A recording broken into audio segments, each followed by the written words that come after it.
One nation one election का प्रस्ताव Modi cabinet में पास हो चुका है। हालांकि भूतपूर्व जो राष्ट्रपति थे रामनाथ कोविंद, उनके द्वारा प्रस्ताव पारित किया गया था।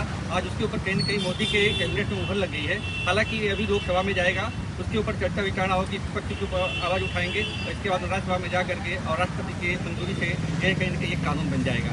आज हम अहमदाबाद के एक ऐसे इलाके में, रामोल इलाके में खड़े हैं, जहाँ पे कुछ लोग हैं। हम इनसे जानेंगे कि वन नेशन वन इलेक्शन कहाँ तक सार्थक है और इस देश में होना चाहिए कि नहीं होना चाहिए। क्या कहना आप इसके बारे में? શું કહેવું છે તમારે?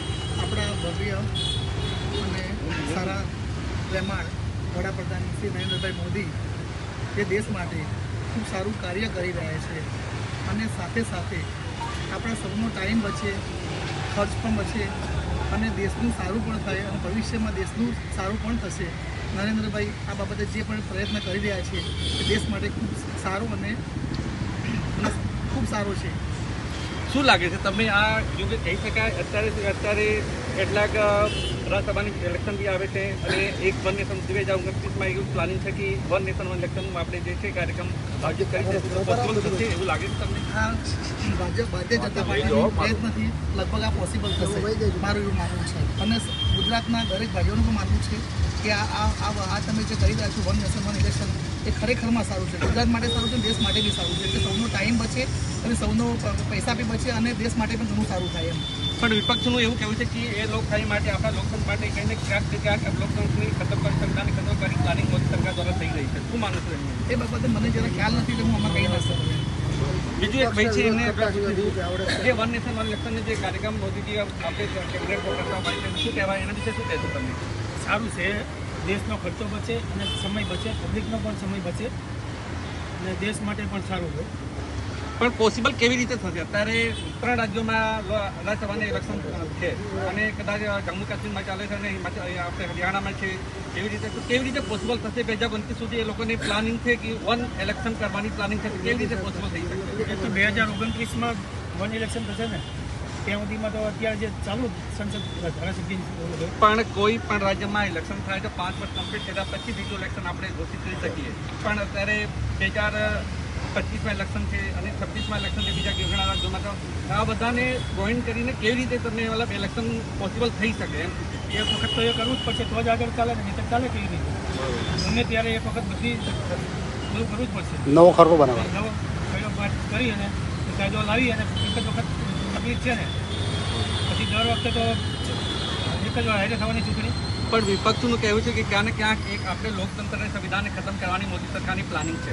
એવું તો કશું નથી, એ તો ખાલી વિરોધ કરતા જ વિરોધ કરવો હોય, બીજું કશું કરવું નથી। તમે આ પ્રસ્તાવ કેટલા ખુશ છો? ખુશ છે। બીજા એક ભાઈ છે એમનું શું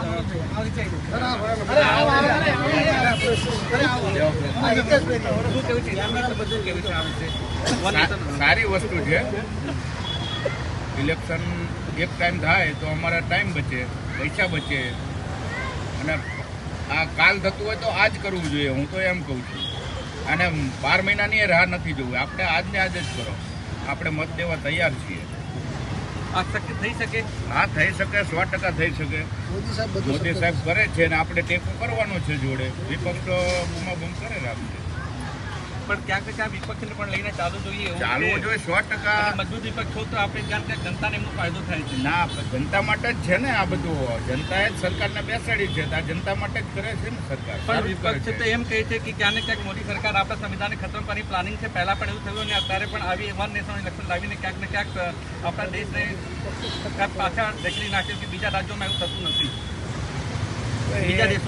બીજા દેશોમાં બરોબર છે, પણ આ કંઈ ખતમ કરવાની કોઈ ઓલી જ નથી ને, પબ્લિક તૈયાર જ છે આના માટે, પબ્લિકને જોઈએ જ છે આ બધું। તો તમારા માટે આ યોગ્ય છે? આ જે આપણે થઈ રહ્યું છે દેશમાં યોગ્ય છે? હા યોગ્ય છે, 100%। આનાથી આપણે પૈસો બચશે આપણા ગવર્મેન્ટ।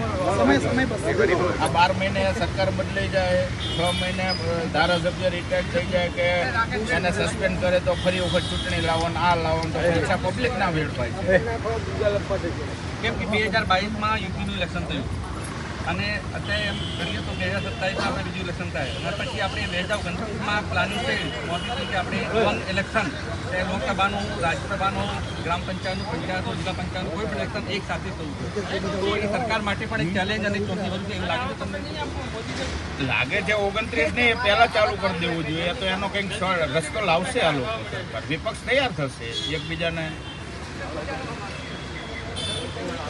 तो एक ही रामोद के साथ सबसे चिंता कहना है कि जो वन नेशन वन इलेक्शन जो आज देश के बहुत ही अच्छी बात है। मोदी के जो कैबिनेट में प्रस्ताव पास हुआ है, ये तो 2029 में अगर प्लानिंग है तो पहले हो जाना चाहिए। इससे क्या हम जनता के जो पैसे हैं वो कम खर्च होंगे और समय की जो बर्बादी है वो भी खत्म होगी। और वन इलेक्शन की वजह से क्या है कि कोई भी 5 साल में एक चुनाव होंगे, उससे सबको फायदा होगा, पब्लिक को फायदा होगा, लोगों को फायदा होगा। लेकिन विपक्ष कहीं न कहीं इसके ऊपर गलत आवाज़ उठा रहा है। इसके बारे में लोग कहना है कि विपक्ष तो करता रहेगा, लेकिन मोदी ने जो इस तरह का प्रस्ताव लाया है वन नेशन वन इलेक्शन का, कहीं न कहीं जनता के लिए, लोकहित के लिए बहुत ही अच्छा है।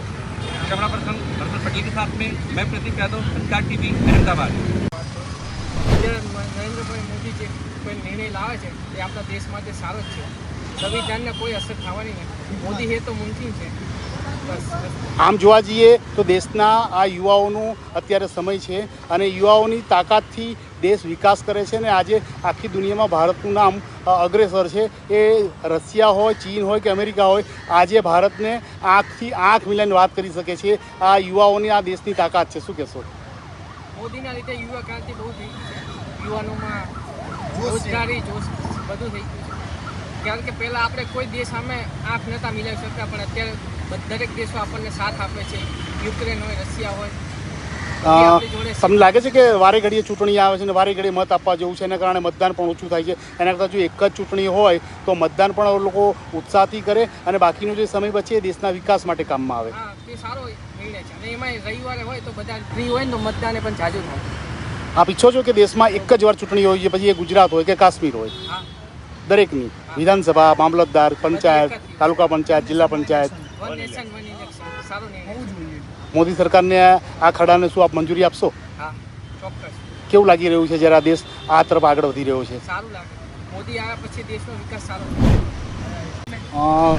શું લાગી રહ્યું છે એક ભારતના નાગરિક તરીકે કે ભારત હવે વિશ્વના એવા દેશોની હરોળમાં જવા જઈ રહ્યો છે કે જે દેશોમાં એક જ વાર 5 વર્ષે એક જ વાર ચૂંટણી થાય છે, એ પછી નીચલા સ્તરની હોય કે ઉપલા સ્તરની?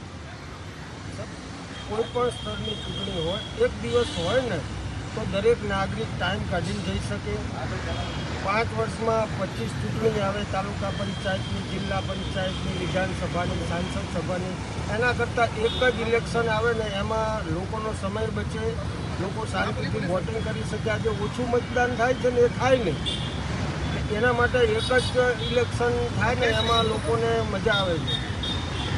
પ્રધાનમંત્રી કેબિનેટ આપણે ભારત સરકારે આ ખરડાને મંજૂરી આપી છે અને હવે આગામી સમયમાં સંસદના મેજ ઉપર આ ખરડો મુકાશે, ત્યારે સ્વાભાવિક છે કે સરકારની પણ કસોટી થશે અને સાથે સાથે દેશહિતની વાતોમાં ક્યાંક વિપક્ષ પણ આપણે પોતાની વાત રજૂ કરશે। સાહેબ, અત્યાર સુધી આપણે જોયું કે ભારત દેશ મોદી આવ્યા પહેલાં કયા સ્થાને હતો અને અત્યારે કયા સ્થાને છે।